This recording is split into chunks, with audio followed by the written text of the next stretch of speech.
like Nick Cannon and his spreading of his seed. 100%. I agree with him 1000%. Oh, but no. That's how life is supposed to be. No. Why not? Because he's rich. No, but this is no. Wait. Let me finish. Okay, go on. He's rich. He's responsible. Is he? Yes, he takes care of every one of those children. No, but this is the and the baby mothers with it, and they hurt for nothing, and they live comfortably. No, but what about the kids though? What about them? Because this is what I mean about men, right? You guys think that just having kids and giving money is enough, but what about the time? No, he's there for every one of them. How? There's no way that you can. Are you serious? Are Nick? It's there for every single one of those kids. There's no way that you could have. Yes, 12 it is. I got 9, and I'm there for every one of mine. So every single time at every single recital. No, that's a white man's thing. Who gives a fuck about a recital? No. My job. Oh no, seriously. My job is to listen. My job is to raise my kids. No, but this is. Hold on. Go to on. Be responsible. Yeah. To be understanding. To protect their mother.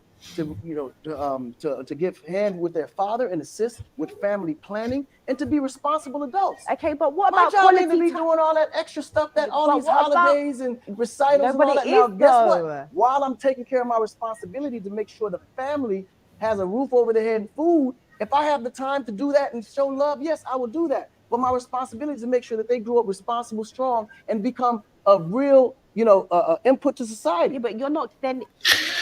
Ooh, Chile. Listen, let me tell you something straight. Look, I said today we're going to deal with the men, and today we're going to deal with the men. We're talking about fathers, we're going to deal with the fathers, okay? Because let me tell you something now. This is the kind of stuff that creates dysfunction within our community when we start labeling things as being white man's behavior. What? Because you can't turn up to a recital, you can't turn up to a football game, you can't turn up to a lacrosse game, or you can't, show love to your kid when they're acting or whatever. That's not really important. But because you put food on the table, because you managed to financially provide for your family, that's you doing your job. Because you've protected them physically, that's you doing your job. And this is the kind of stuff that I'm talking about that is really problematic, specifically within our community. And I'm talking about our community because I don't know what happens in the white community. I'm sure they have the same problems, but we're talking about black folk. This kind of stuff is nonsense.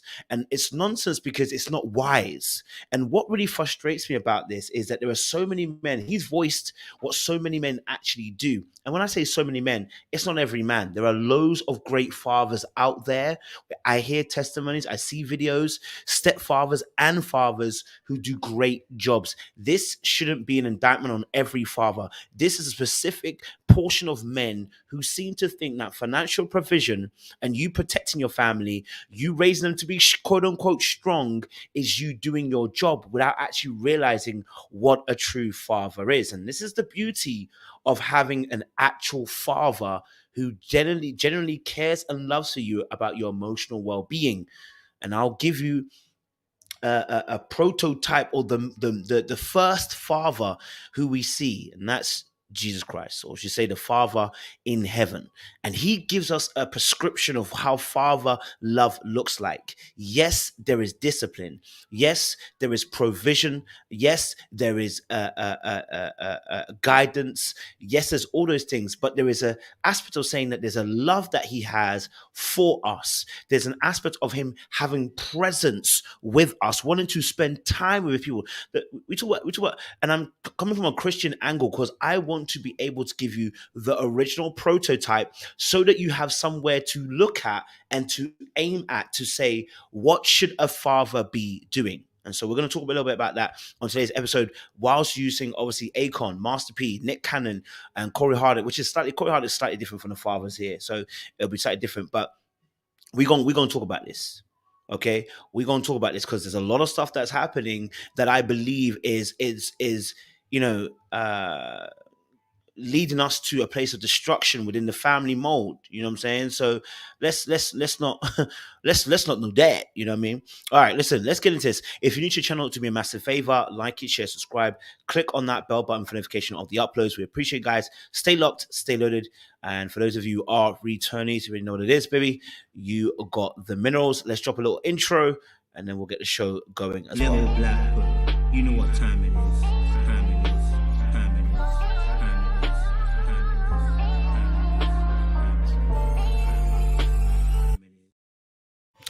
Yes, guys, and welcome back to Little Black Book. Like I said, I want to talk a little bit about this fatherhood situation, and talk about, you know, you know, Akon's comments. And let me just be real with you. I've heard these kind of talking points before. You spend enough time with men, you will hear some of these talking points. I do my job. I've put food on the table. I put the bacon in. You know what I mean? I protect my family. I'm a man. And we heard some of this kind of conversation also with our brother. What was his name again? Last few weeks I did it. Oh, it's gone out of my head. Young Jock. We heard the kind of rhetoric with Young Jock as well. I handle my business, I pay my bills. You know what I mean? I make sure my kids got food on the table. But putting food on the table, putting clothes on the back, making sure that obviously they're physically protected, it's only part of the job. It's not to be belittled, by the way. I'm not here to belittle that part of the job. That's a really tough part of the job. Can I be honest with you? That's a really tough part of the job. But there's an even tougher part of the job when you really realize that actually there's another part that comes with this particular role, which is that, you know what, you actually have to be present with these kids. Again, I am not going to belittle, nor am I gonna, I don't wanna, I'm gonna be very careful with my words now. I don't want to belittle it, and I don't want to say it's a bare minimum. I want to stay clear of those words because I think that also incites things that we don't really want to incite. I want to encourage these men to go further, right? Those aspects of the financial and the physical, they take energy, they do take time, and they do take strength to do. They are hard parts of the job. But the emotional part, I would say, is an even tougher role. It is not to say that the finance part is easy. It's not.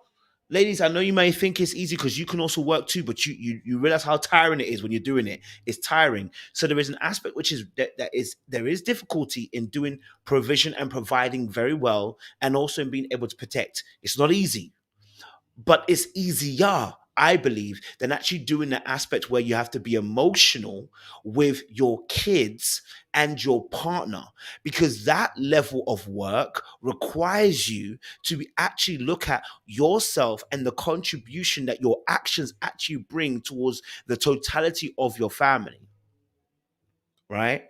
So that aspect is another part of your role that requires a different level of detail and attention that you must bring to it.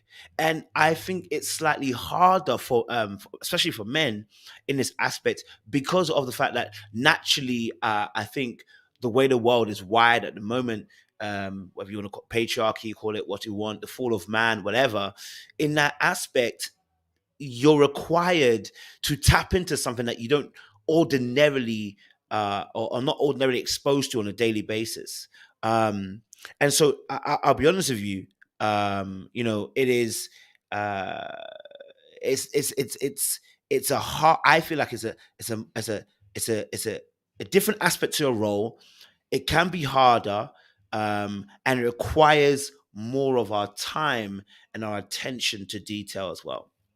So I think we need to shift the pan diagram and shift the thought process from being I provide and the mother nurtures. I think there is an aspect where even if your fathering is discipline, is guidance, there's an aspect of time to know this child in a particular way, to say this child can respond to this, respond to that, respond to this. Getting to know your child intimately so you can actually understand where they come from. That's a really big role as well. That's a really tough task to do. It's not easy.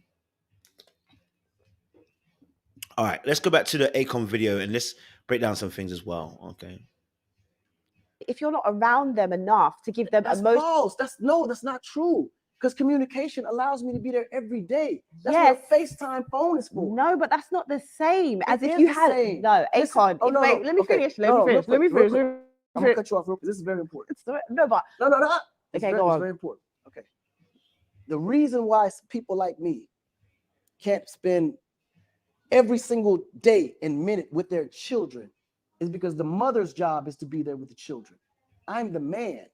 My job is to provide comfort so the mother can provide and raise those children to be like me. Now, if it's a man, when a child gets to a certain age, as a man, That's my responsibility now to show him what a man's role and responsibility is.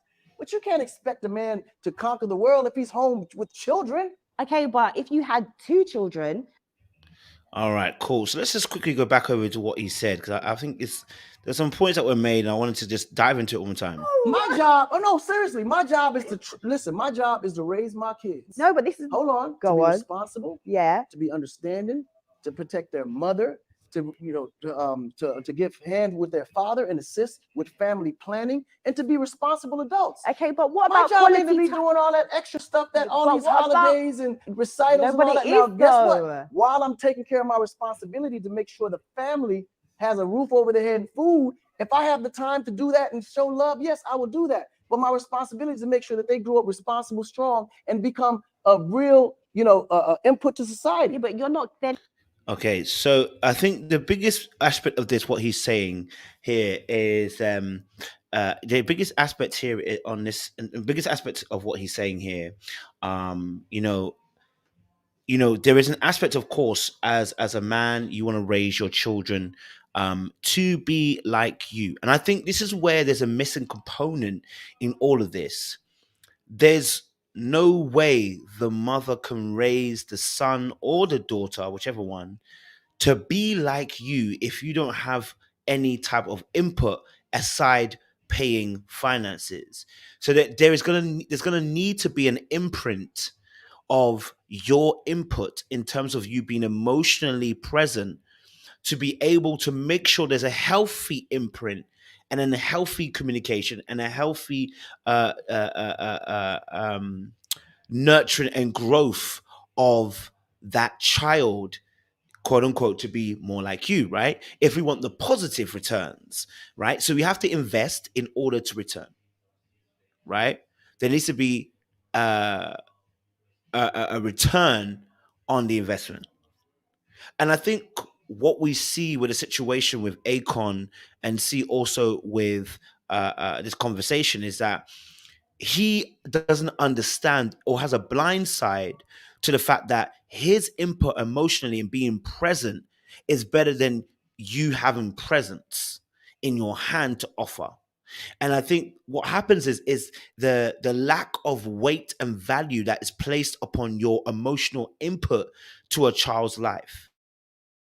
That tells me that you don't realize the impact of your words and your energy that can be felt in that child. And this is the reason why people like Master P, when I bring in Master P now, the conversation with Master P, why it's important to discuss some of these things. Right? Right. So let me show you something that I was listening to. You see what I'm saying? After all what I've done. So if I died in that project, we never would have made it. If I'd have went to the penitentiary, think about it. So look, I'm gonna be honest with y'all. Me and my dad, even if we don't see eye to eye, he always gonna win because he put me in this world. Right. That's how I was raised. Right. You know what I'm saying? He the foundation. He the foundation. Without him, I wouldn't be here. So I always be like, thank you, Dad. Like I'm here. Even the Bible says we should respect our parents. I appreciate you, bro. Right. But this is heartbreaking because you got to talk about this. But I think this is how God using this for us being from the streets to be. Because think about it, I'm not the only one going through this. I'm going through it. With my daughters. Yeah, with my daughters. But think about it, people be afraid to talk about it. Even my own homies. Let me tell you something. My own homies say they seen this years ago, but they're like, well, P, that's your business, with your family. I don't want to get in the middle of it. Right. But I always tell them, man, be truthful with me. Tell me the truth. Right. You know what I'm saying? And so the thing is, people could be around you, but not listening and not learning. Ever since I've been in the game, everything that I've done, I don't feel that so many things, bro. But I never sit around and say, I have nothing. I tell everybody that follow me, never say you broke. So if you... Okay, so to give you context of what was happening here, he was actually talking about the Romeo situation. What he was saying was, the way he was describing it was, the fact that my dad even gave birth to me, I have to give respect for that. And I want to agree with this point, right? Absolutely. Thank you very much for giving me birth, right? But I don't want to say get brownie points. I want people to understand that just because you birth somebody, just because you brought them life, there's another aspect of the job called maintenance. We must understand this part of the role as well. Attaining is easy. It's just like saying, I got a girlfriend or I got a wife. Fantastic, you've attained her.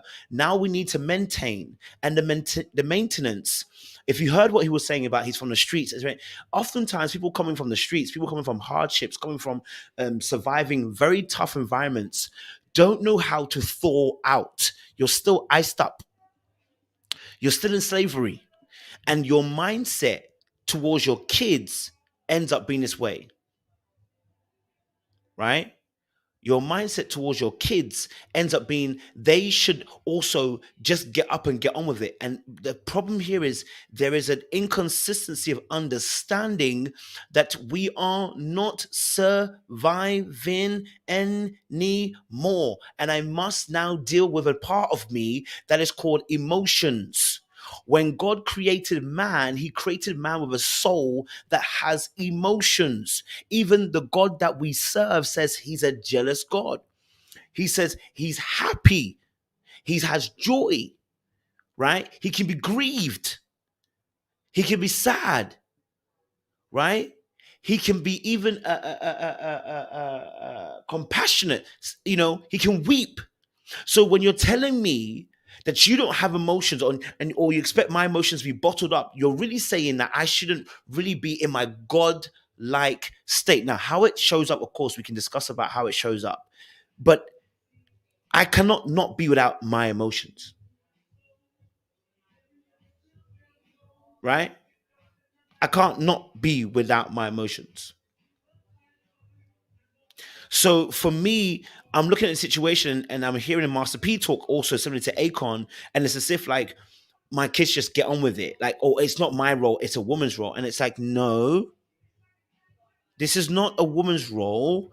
It's both our roles. Because a father has to also be, yes, guiding, discipline, etc., but he also must be emotionally present. This is what I've received when I became a Christian. I received an emotionally present heavenly Father who not only cared about making sure that I followed the rules or I became more like his son Jesus, but I also inherited a Father who looks at me and goes, I care about your emotional state. I care about your soul. I care about how you feel. I care about what you've gone through.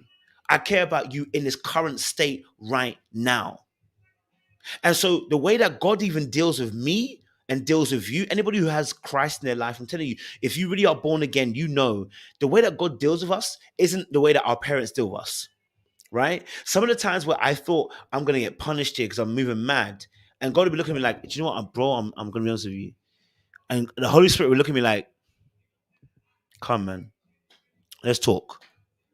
Come, let's talk. Now, I'm not saying that's every single time. I'm just telling you, there are times where if I had my actual earthly parent, they probably would have beaten me, right? Probably would have beaten my ass and left me for dead. But in the reality, when I have my relationship with the Father, there'll be times where I'm so ashamed of what I've done, and yet He's like, "No, come, let's talk." Right?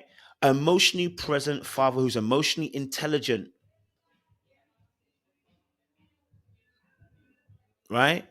So turning away from the saying that you're not meant to have emotions is problematic because we are human beings born with emotions. They're not to be ignored. When they are ignored, you tend to express yourself outwardly. You guys hear me talk about this all the time. Emotional regulation. Emotional regulation. What does it mean? It means how do you regulate yourself emotionally?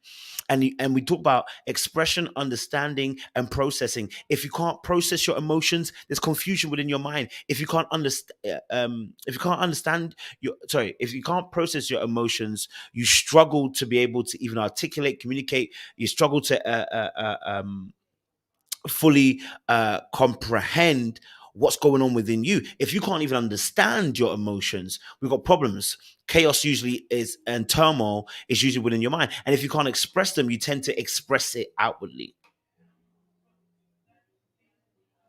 So when you can't process it, you shut down. When you can't understand, there's chaos and there's confusion. when you can't express, you'll find out that in that situation, you express somehow violently, usually physically, right? Let's go to my next clip. I want to bring this clip up. My cousin, he did 22 years. He thinking, man, we need to get the boyfriend. And I'm like, man, I thought about this. I said, man, look, this was a church of my daughter. Right. This couldn't last that long. Keep doing it. Right. Sorry. Oh, wrong thing. Oh boy. There we go. All right. I want to get to around about here. This is what you're talking about. You're right about what you're saying. But you know what the problem is? When you laid out what you did, a foundation. Yeah. You laid a foundation that he could stand on. And you was always there. You the shoulder he could stand on. We together. But he got spoiled. Yeah.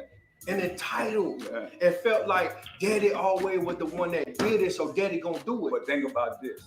Who could I blame at 33 years old? Y'all wouldn't even, if that would have been me and I just fell off, y'all just would have been laughing like, oh, okay, he's done. Think about it. So if you could do that long in life and destroy everything that we have instead of coming to me, bro, I know I'm a street dude. I know I scream and holler sometimes. Think about it, but I do it out of love because it took a bunch of my kids away on a bad direction. So y'all don't know that. Y'all don't see. Me and Snoop talked about this. All our kids done went left. Right. But man, I didn't went through this with my daughter, but I could be truthful with it because think about some of the things people say. I just slept under people's houses, ready to go. Now, did you hear what he said? All his children went left. Can I be honest with you?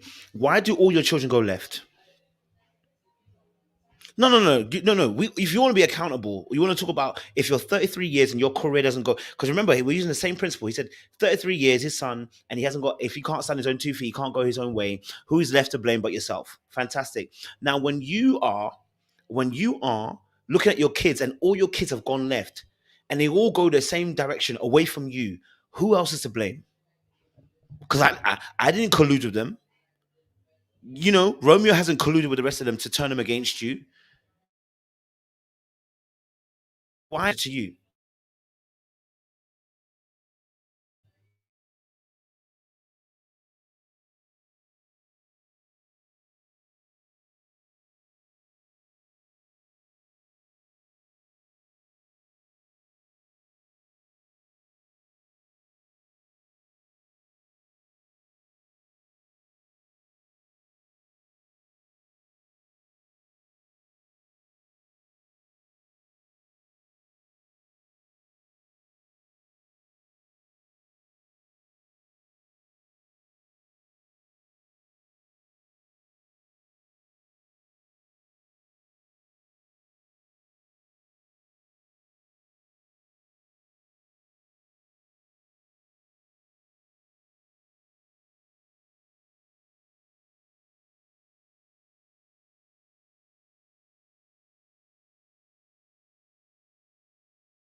Yo, back. Sorry, the Wi-Fi moving mad.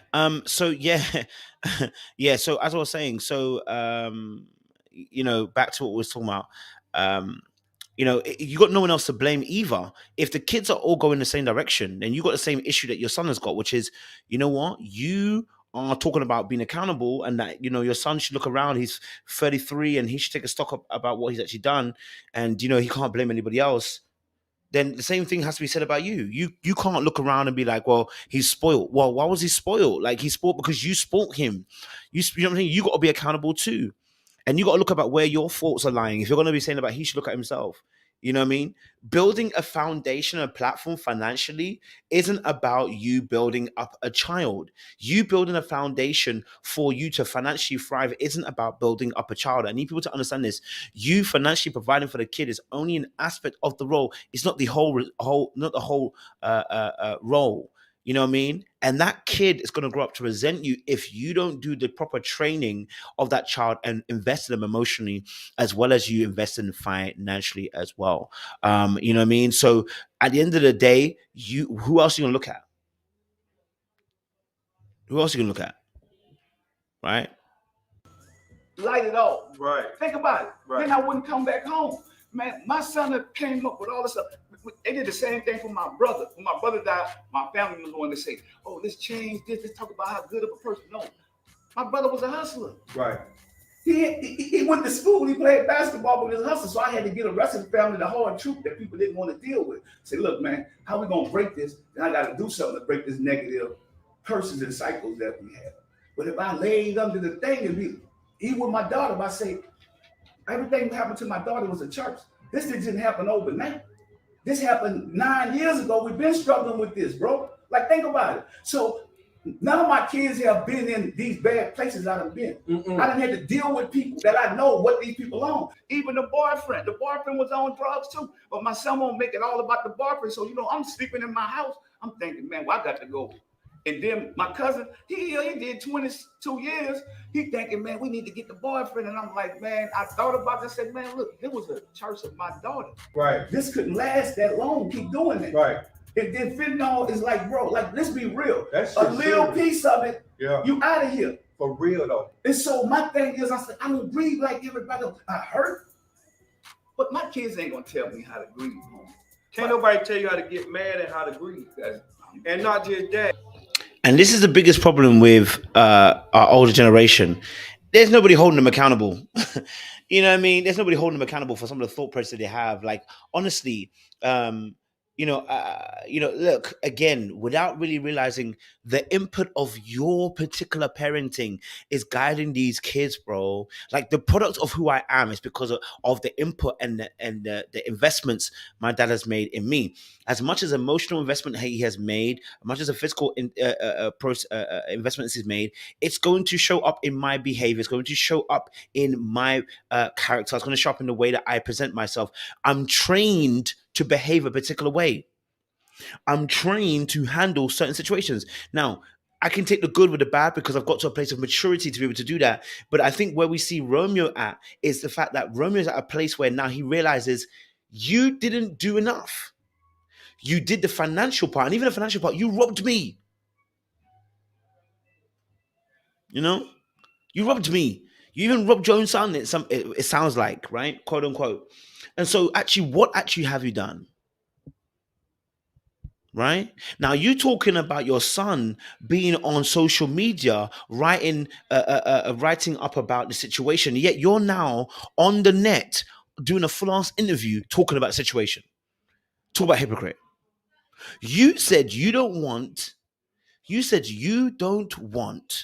your son to come on the net and start talking about the family business, but now you are now on a net doing a whole ass interview talking about the situation. So how is he going to learn? Because clearly you do the exact same thing you told him not to do.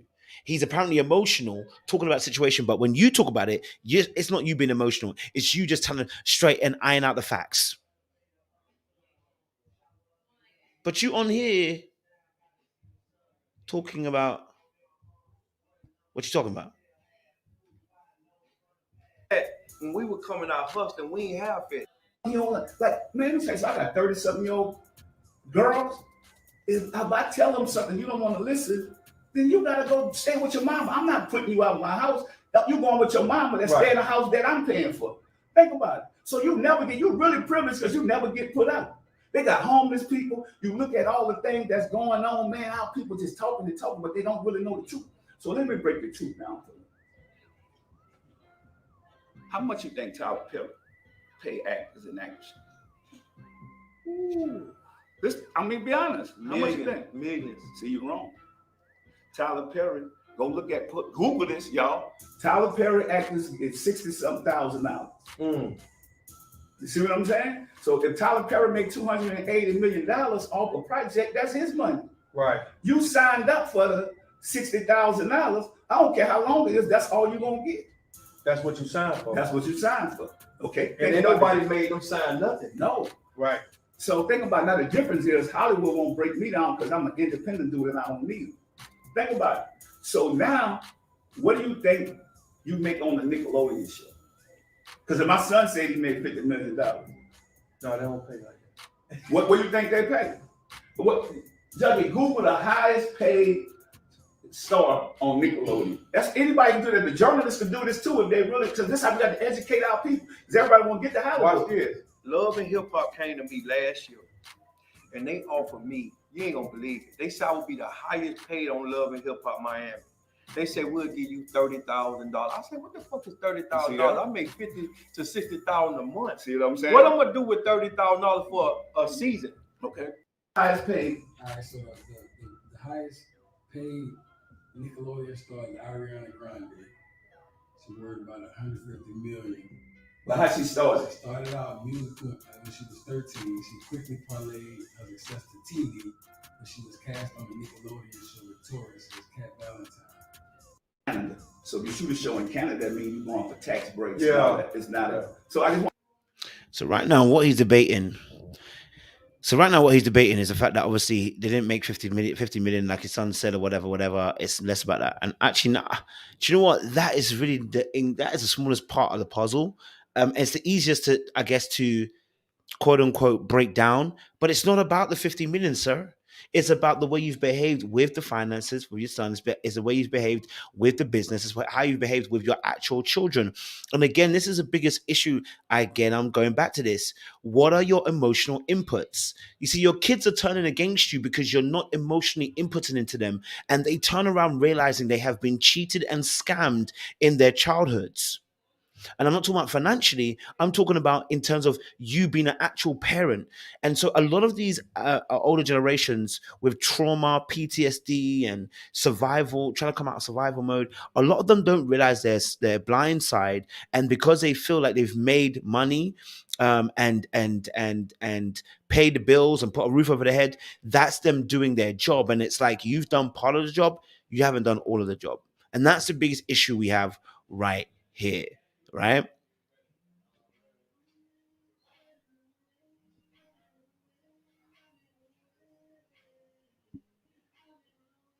You know?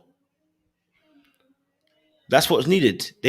Your son needed you to be there for them, right?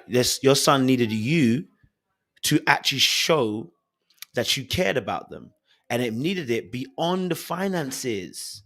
It needed it beyond the money. It needed it beyond you just being able to financially be there at a point in time. Right?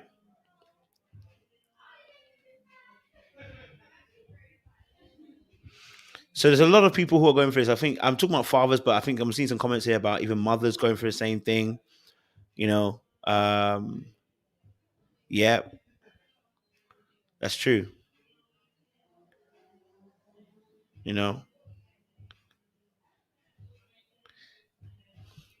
that's fair, Dragonfly. I think it's very difficult. We're asking for the Titanic to suddenly do a quick U-turn, and it requires so much effort to turn the Titanic around that a lot of people don't want to do the work. A lot of our parents don't want to do the work. A lot of our parents don't want to do the work.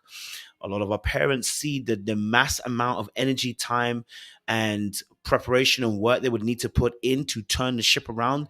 And a lot of them just don't want to because they're stuck in their ways. They're older. They're a different generation. How their mind perceives things, this is how they perceive things.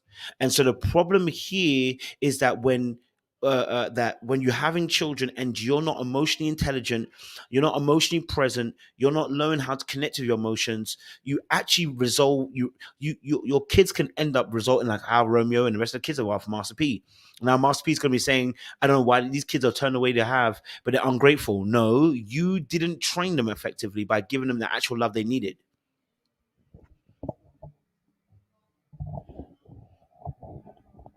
You're standing in the midst of your own results because that's what you've invested. I don't know where you think you want to go from this. Like, if you invest into your kids, they bring a return. What return do they bring? They brought madness to your door. Why?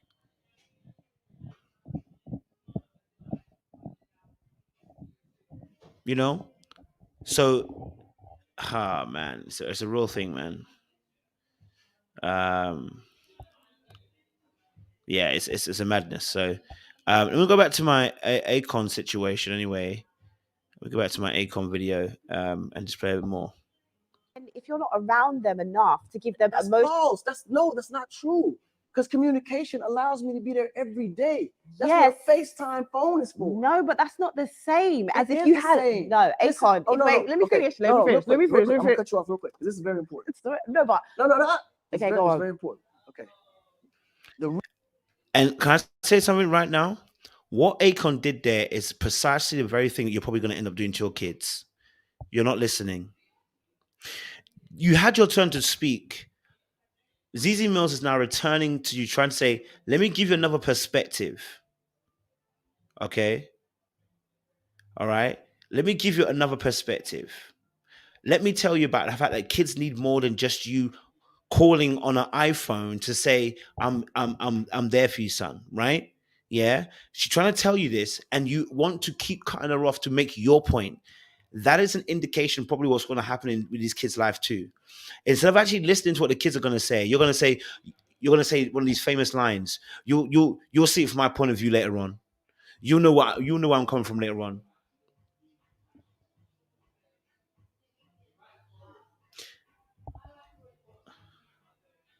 You need to understand that kids need you in the present. Physically. Right? COVID taught us that. When you're separated from your whole family and only can deal with them through a screen, it is tiring. Human beings need physical interaction. We need to be next to each other, feel each other, smell each other, taste, touch. Reason why people like me can't spend every single day and minute with their children is because the mother's job is to be there with the children. I'm the man. My job is to provide comfort so the mother can provide and raise those children to be like me. Now, if it's a man, when a child gets to a certain age, as a man, that's my responsibility now to show him what a man's role and responsibility is. But you can't expect a man to conquer the world if he's home with children. Okay, but if you So I think I want to even understand here, want to make you understand here as well that, look, the reality is that, of course, you can't be at home every single day, every single minute, every single hour. We're not asking for that. What we are asking for is those key moments when you are at home. What are you doing? That you are at home to some degree, so that you can actually have some time with you.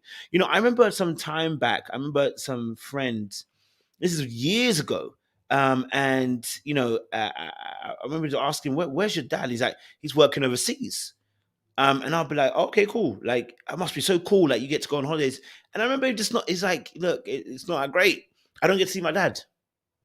Yeah, I can talk to him on the phone, but I don't actually see him. And then I was like, well, I think to myself, my dad works 9 to 5. So I do get to see him obviously after 9 to 5. And I get it. But, you know, when you don't get to see your dad for months and months or weeks on end, or you just see them through a phone, you're missing out on a key component of that education, a key component of that observation, that key component of love. If you're constantly out there conquering, I definitely hear you, but we're not in a conquering world. And this is the biggest issue. Unless you're raising conquerors, unless you're raising people that are going to take over the whole entire world every single time, what you're going to realize is that you're actually creating human beings that don't have the emotional capacity to be able to deal with actual human beings. And we're actually creating a colder world. They can be successful financially, but will they be loving human beings? Will those human beings be interconnected with the society they live from? Right? And that love aspect is what's needed. That love aspect is what is required. Had 2 children, then maybe the 2 children can come with you all over the world. Well, why would you want to take children all over the world with a man? Oh, that's so womanistic and woman. What man do you know is going to ride around here with their children? Like, you know how weak that looks for them. That's not. Why is that? Where? Whoa. Where is that being weak that a man would be able to take his kids around the world with him? Why would that be weak? Why would that be weak? The very reason why you wanted to conquer the world is so that your family could have it easier and so that you can actually spend more time with them. But you're going to spend less time and more time doing the work so you can actually pay so that you can just have kids for legacy's sake, right? Now, I'm not saying that they have to be on tour with you. I'm saying to you that the fact that he even switched and said that's such a womanistic idea, it's like, why would it be a womanistic idea for you to have the kids on tour with you?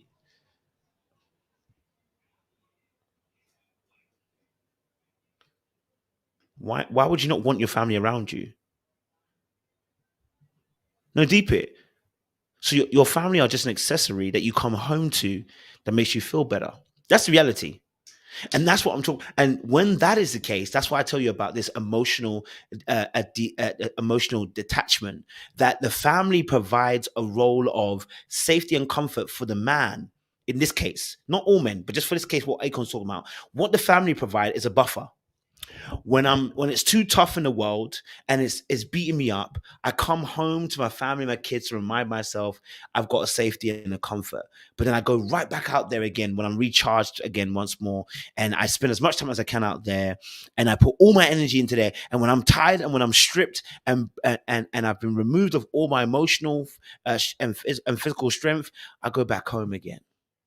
But the reality is, when you're stripped emotionally and physically of strength and you're not thinking about how your kids need that input from you, you are creating robots, you're creating people of emotional detachment, you're creating disorder. Yes, somebody said personality disorders. You're creating people who can end up being narcissistic. You're creating people who can be low self-esteem. And just because you have money, just because you're successful, just because you look good, don't mean that you ain't got a poor self-esteem. Doesn't mean that you don't have a good self of morale, right? Let's not confuse the two, right? No, like who does that? Like, listen. You mean to tell me as a woman, you're gonna just pass your responsibility to me? No, take the kids to work? No. What I'm saying is, okay, I'm listening. Is that fair enough? You're saying multiple wives and all these things, great, right? And you've got your kids, but I'm saying that there has to be a level of actual presence that you are there in your child's life. I'm not talking about you. I'm talking about in general now. But most men with multiple wives are there. No, but if you have 12 kids, there's no way that you are able to give your 12 kids the same amount of attention. Can I tell you something? Wait a minute. I know parents with 2 kids and they don't give them the same amount of attention. That's fine. That's cool. Every child attention gives. No, listen. Every child you give. Again, he has not listened once more. She barely got the point out. She barely managed to get the point out. And that's my biggest issue. And that tells me that you are probably going to do the same thing with your kids. And see how Master P is talking about Romeo?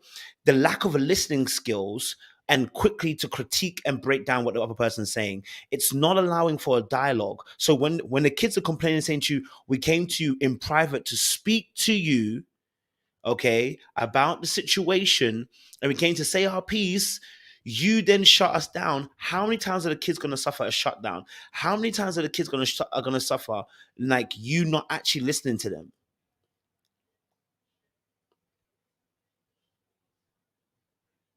Right? So how many times are we going to be shut down from the situation before I say I can't talk to you anymore? I can't reason with you anymore.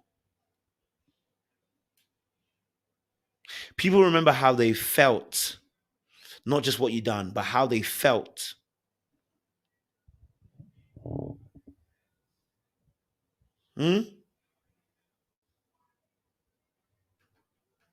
Them the attention that's needed for them. Not every child is going to be on the same mental capacity either.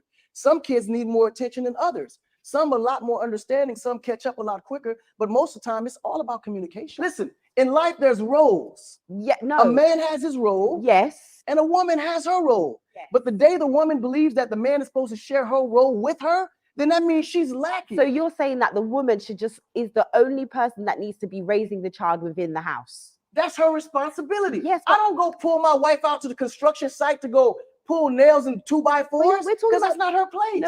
What he doesn't realize, what he doesn't know, is that as a husband, when we talk about the Bible, Ephesians, and we talk about how the man is the head of the home, which is really the title, the wording actually relates to the husband is the source. The source. So like very much, so the illustration that's given to us is Christ is the head, the man is underneath Christ and a woman underneath the man, right? But what it really is actually explaining is this: Christ being the head is the source. The nutrients that he receives, he passes to the body. So the love, the care, the appreciation, the discipline, the the compassion, the mercy, the grace, all of that as well is added, and as a source is given onto the body at the right time. And then the body receives that good nutrients, and it is able to be healthy. And in the same measure, as a husband, you are to feed your wife accordingly. And that's not just money. That is that you feed her emotionally so that she is also healthy, so then she can also pass that on to their kids. But if her needs are not being met, then she will be starved, and this will also be passed down to the kids with a lack of nutrients. If we're talking about this particular equation. And so as a husband, when you look at what a father and a husband, their roles are, I look at an original blueprint, which is Christ. You look at a blueprint, which is the Father. And so a husband is to love his wife as he loves himself.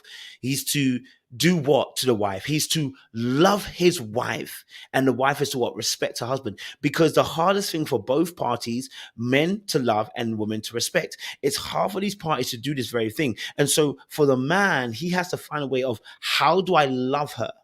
How do I love her? And in that same measure, through that love that I give, how does that look like? It's not about just the finances. It's, what does that look like? Right? What does that look like?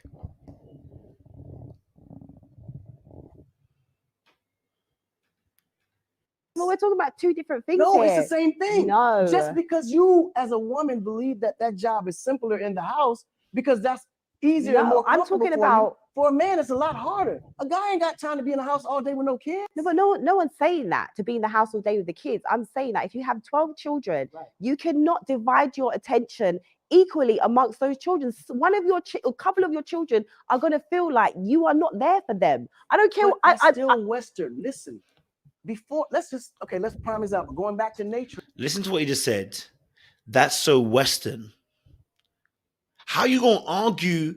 Okay, if you ask kids about their relationship with their parents, I keep telling this, I encounter so many people when I ask the kids about the parents and how they feel about their parents, and you hear the same story from a lot of children, which is, okay, do you know what, my parents always put food on the table, but I wish I had more time with them. I wish I could get to know them better. I wish they took care of my emotional needs better.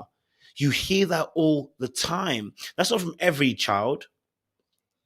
That's not from every child. I'm saying that a lot of kids feel like that, and it's because of this particular mindset. We need to change that. Kids need emotional welfare as well. Okay? Kids need that as well, to be able to be well nutrients and to have a healthy, balanced diet of life. It's like having a meal and only ever eating chicken, but never having all the other sources of nutrients that we need to have a balanced diet.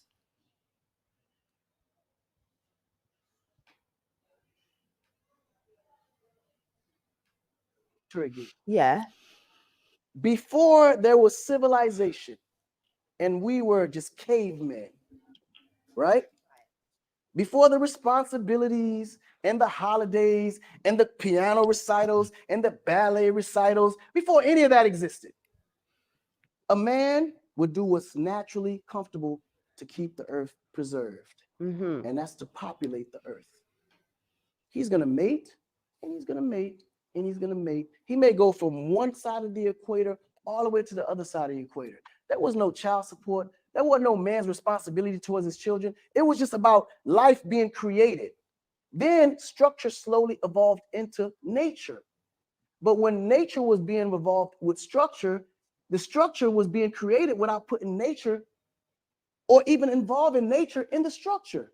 So then you have all these rules that don't even physically, mentally even work. And then this would create so many problems because women grow up with these outlied thoughts of a man is supposed to do this and a good man is supposed to do this. And you create these responsibilities that don't even come naturally for a man. So a man has to struggle to create happiness in a home with rules that he don't even confide with naturally. So it creates a problem.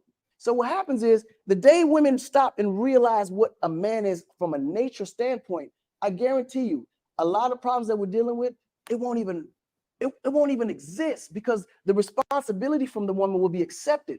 The same way the man accepts his responsibility, but he got to the point where mating is a responsibility for a man, but he's embarrassed to mate because women feel like he's cheating. Well, exactly. If he's in a relationship and he's in Akon,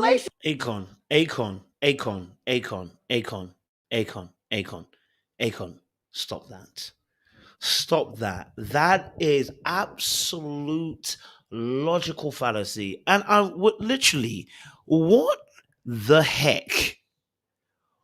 How can you sit like you really want to do the jargon and this word salad just to be able to say that so that you can be as a man, do whatever you want to do?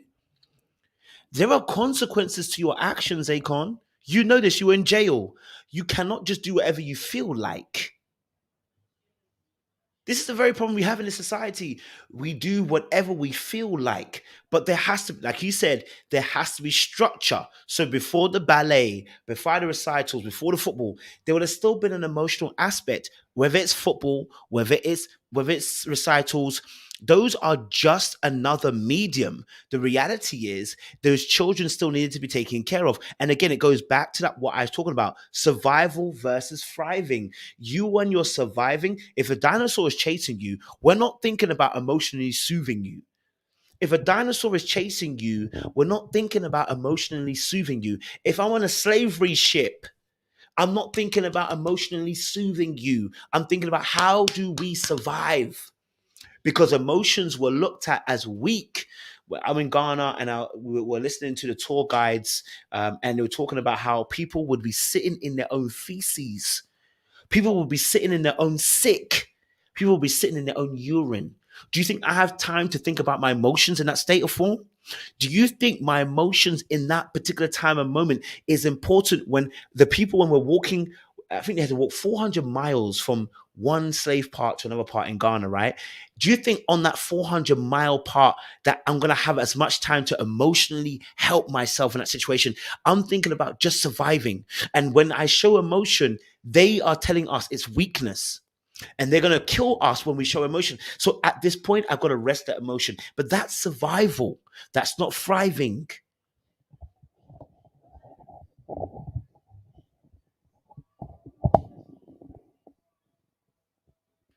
That's survival. That's not thriving. When you're thriving, you seek to be able to now accomplish all the things that are needed in that immediate moment. I'm not thinking about something chasing me no more. I can now think about the very necessities that I am needed in this particular time and point.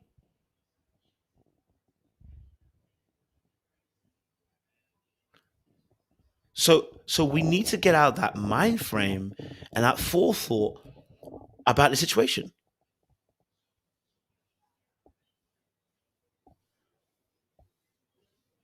Right? Your kids need love, bro. They need your attention. They need your affections. They need it. You ain't gonna get away without it. What is that? Oh my God, no way. How do we get here? It goes back. Did you say relationship? What is that? It goes back. But then you got how? But if okay. Tell prime example. No, just hear me out. Hear me out. Okay. The problem is he wants to be heard out too much. The problem is Akon wants to be heard out so much. And the reason being is because a lot of times, let me tell you something, people like Akon don't often get challenged often enough. And this is the problem with some of the thought process that they hold. But because they earn so much money, people don't challenge them. What he's talking about is problematic. Look, I'm not talking about a Western concept, an African concept. I'm talking about a psychological aspect. I'm talking about the fact that a child needs your time and your presence. We're talking about the fact that when you are in a space, when you're in a space to be able to provide the emotional needs of those kids, why would you not want to? Why would your focus solely be about finances more than anything else? Let's say relationship. Right. And then you got marriage. Okay. What's the difference today? Between a relationship and marriage? Yes. A boyfriend and a girlfriend. There's just What's the difference? A paper, A piece of basically. paper. Yeah. Now, is that logical? Is that even right? Is that even real? You mean tell me a piece of paper is the only difference between marriage under God and a boyfriend and a girlfriend? But the boyfriend and girlfriend is still a relationship. But what's the difference now? No, I'm saying relationships as a whole, whether you're married, boyfriend or girlfriend, a relationship, there's still a relationship there, no? But you still believe in a relationship. But what's the difference? The paper. Sir, the mental gymnastics right now is mad. The mental gymnastics is mad. Regardless of whether it's paper, whether it's our declaration, our oath before the Lord, bro, relationships be relationship. This has got nothing to do, and I have a feeling where he's going, but let me let him finish. Let me see where he lands. There's a reason why marriage is supposedly taken a lot more serious than a relationship. So if I have a girlfriend, yes, she's a side chick, but we got a great relationship. But then I have a girl who's my wife. They're both in a relationship. Right. Right? Yeah. So why is it that this one is way more serious as a wife than a girlfriend who I'm in a relationship with? It's very simple, because you made a declaration and you made an oath before the Lord to say that to death do us part, if we're talking about Western world, to death do us part, or you took an oath to say we're going to literally be in this long term and I'm making a long-term commitment to you. Very simple. Very, very simple. That's why it's different. And also because the actual meaning of marriage is that when I enter into this place, two are becoming one. That's the reason why it's so different. Two shall become one. And so to divorce is to actually be violent and strip myself away from the other person when I've attached myself to that other person, when I've become one with them. You ever strip paper? If you ever put paper on glue and stuck it together and then try to tear it apart after it solidifies, your paper tears in different pieces. And the reason being is because it's never going to be a clean tear, because the glue has stuck together now and has created this bond. And so that's why the Bible describes about a man divorcing his wife. This is Micah in the Bible, I believe. And talks about how it's a violent act. To divorce your wife is a violent act. And so what you'll realize is that when it comes to marriage, two are becoming one. You have literally agreed to become merged into this one in a metaphorical sense. And so when you do that, to divorce now is to strip and to tear and to violently pull away the person away. So I'm telling you that it's completely different because of the vow and the oath and the declaration and the spiritual implications of when the two people say we're going to get married. Because marriage is not a human thing. It's a God thing. This is what we need to understand. Marriage is not a man thing. It's a God thing. And that's why it becomes the way it does. Now, of course, we can talk about the other aspects of legal and the government get involved in the paper and the ring and all that kind of stuff. But the actual understanding of marriage, it is something that is spiritual first before it became natural. Because it's the now behold the Lamb, the precious Lamb of God.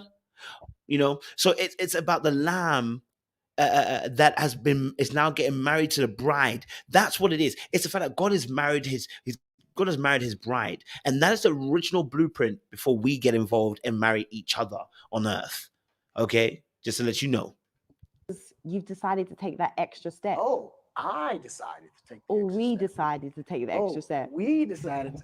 But what's the extra step? The marriage? Yes. Okay, now, being that they're both pretty much the same and there's only one piece of paper that combines the two, as a girl or a guy, that's in a relationship, what is the motivation for that couple to get married if it's just for a piece of paper? What's the motivation? Commitment. That's in a relationship. But I guess when you decide to get married, there's a level of commitment now that is different to the boyfriend and girlfriend. And what's the level? It's the paper. Whether you married or not, the rules still apply in a relationship. Absolutely. Of course. But what I'm saying is, I don't even know how we got to this relationship No, I love it. Keep going. Because I'm trying to understand why you believe that my position is completely awkward. No, because I just think that why has he married several women? I don't get it. But anyway, you know, we can talk about that another time. But yeah, listen, like there's a major difference between marriage and just being in a relationship, and it's oftentimes the psychological aspects as well. That's why when people can be in a long-term relationship for a very, very long time, and then they end up getting married for a few years and they break up and divorce. The reason being is because there's something that switches in the mind. One, because they realize there's no more open door. I can't just get up and leave. Once you get married, there's something that happens in that marriage where it's like, we are now going to do this for life. There's no exit door. This is it. I'm shutting the door. When you're not in that space, you can always have that door which is slightly there saying, you know what, I can always leave. But when you conjoin yourself and becoming one when you get married, you can't just leave. Can't just leave like that. That's not how it works. Okay? That's not how it works. All right. Let me quickly talking about obviously marriage and divorce as well. I wanted to even quickly touch on Cory Hardict and Tia Mowry situation because there's something going on there in their particular situation with him and her talking about their spousal supports and stuff. It's going to be tasty, isn't it? You know, it's going to be tasty. You know, so let's have a look at this then. I want to put it on this. Yes. Okay. So,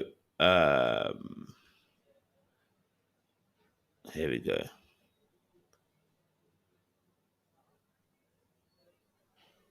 So I was reading this article, Cory Hardict and Tia Mowry. I was like, oh, baby.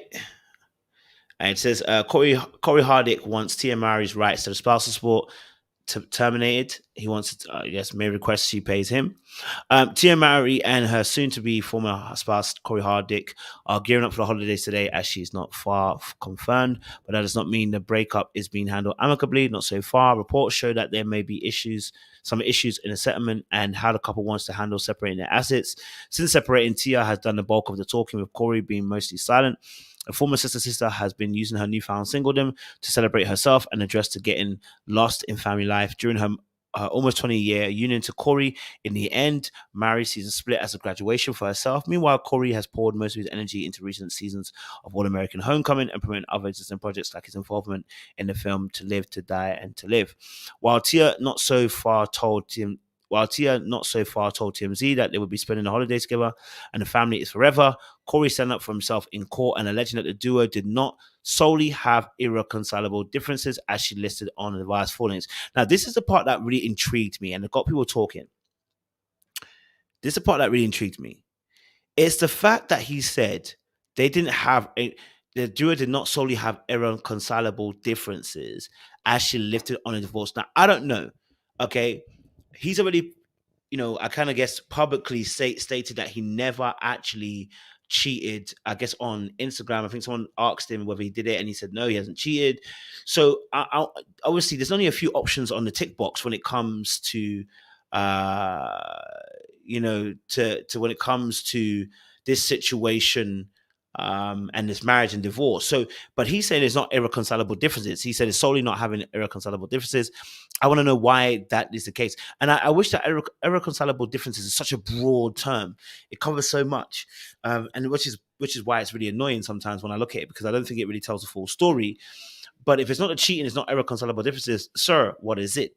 Madam, what is it? We're trying to understand where this is going to. Of course, you know, I don't think he wants to let her go. I definitely don't think he ever wanted a divorce in the first place. So, um, so I guess that's an issue in itself. This led fans to believe that Cory has been unfaithful to his estranged wife, which he shut down in his Instagram comments. Cory does agree to joint legal physical custody of 2 children, Cree and Kyra, although there is a debate over the topic of spousal support. Tears filing state that the duo signed a prenuptial agreement coming into marriage and that neither of them should get any type of spousal support. Reports state that Cory questioned the court to terminate his former wife's right to spousal support and left unchecked boxes on the paperwork indicating whether he wanted to seek husband support from his former. Cory has also pled to the court honor the validity of the prenuptial agreement April 14, 2008, and or that any provisions are unconscionable.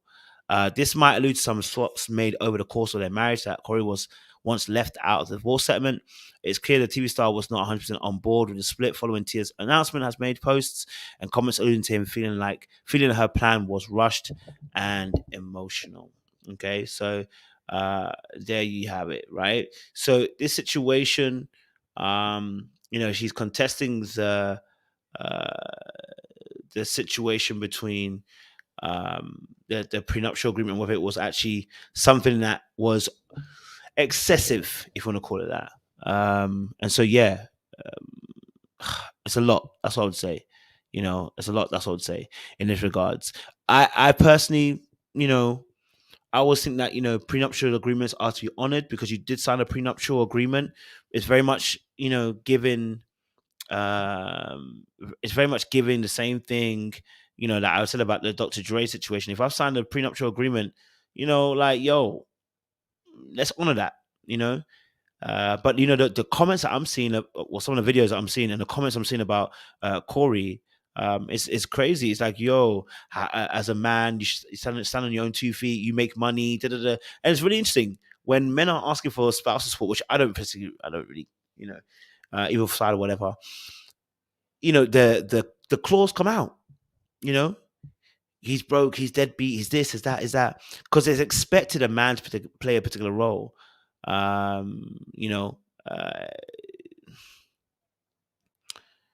It's peak. I think personally in this situation, Cory maybe dragging his feet a little bit longer, and I think that's what Angel just kind of said there. Is what maybe looking at. Probably said not irreconcilable differences, so that he can say he didn't want to divorce, therefore she owes him alimony. There you go. That's true. There we go.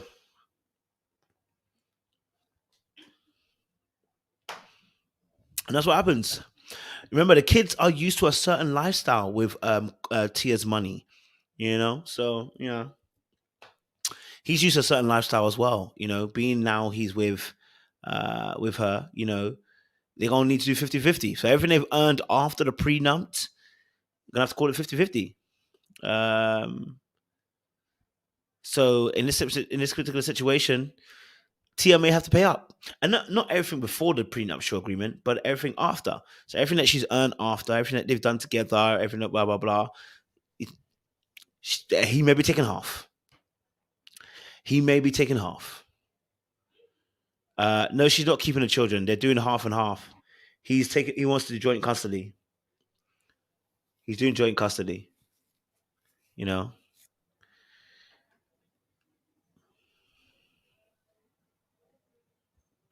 No, that's not how it works for Mika. Sorry. If we can't say the same thing for ladies as well, you got to say the same thing for men. Unfortunately, that's what happens. Both men and women.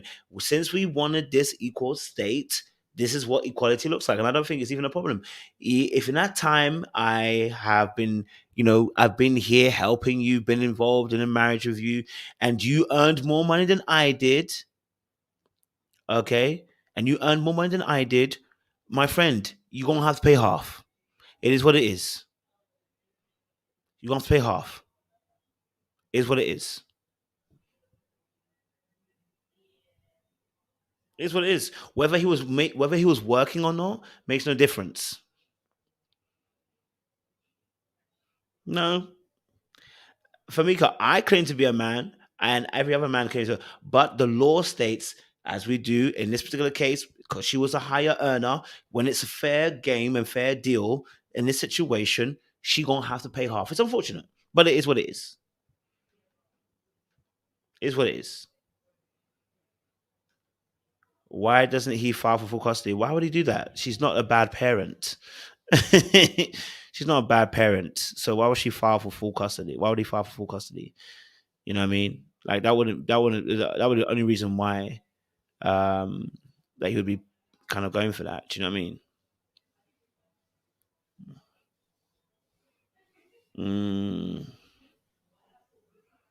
It might be taking off out here, baby. It is what it is, you know. I tell you, man. You know.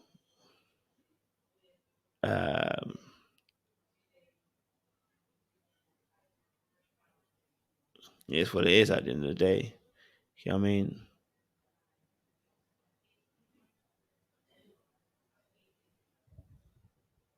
Yep. That's it, Jennifer. Exactly that. That's what I was saying about the Dr. Dre situation. You know? Absolutely. This is what happens. Yep. It is. Should be reaching for a divorce and getting half. They became one, so 50-50 makes sense. Absolutely. Just because he makes less, or he's working, doesn't mean he's not entitled to some of this money. I'm gonna say this right. Cory, go and get your money. Go and get your money. Since she wants a divorce and she wants to leave, she better leave with half. That's what she needs to do. She needs to leave with half. She has graduated. She wants to leave. Let her leave with half. It is what it is. You're gonna leave with half.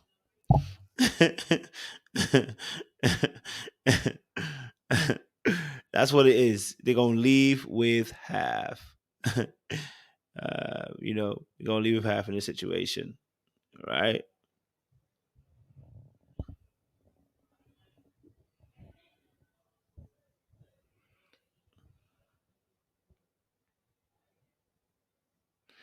I'll be honest with you, baby. Honestly, he hasn't cheated. She hasn't said necessarily. She just said it's about her happiness. This should have been worked out. Like I keep saying, if a man comes out and tells us that he's graduated a marriage and the reason being is because he's unhappy in that marriage, I'm telling you now, he'd have so much shotguns coming his way. You know what I mean? Like, since you want to graduate and leave the marriage, all right, cool, fantastic. I hear you, but it's like, imagine someone saying they graduated marriage. It's bullcrap, but shower here, isn't it? We're here. So anyway, listen, I'm gonna leave it there. Listen, guys, it's been amazing. It's been powerful. I've enjoyed the conversation. We'll probably be back tomorrow for another live as well. We'll be back tomorrow for another live as well, and we'll discuss some more issues coming up as well. And I really appreciate you guys as well being here and talking about the situation as well. It's important. Anyway, make sure you like, share, subscribe, click on that on that bell button. Oh my gosh. my days. Click on that bell button for notification of the uploads. We appreciate you guys. Stay locked, stay loaded. Appreciate you guys.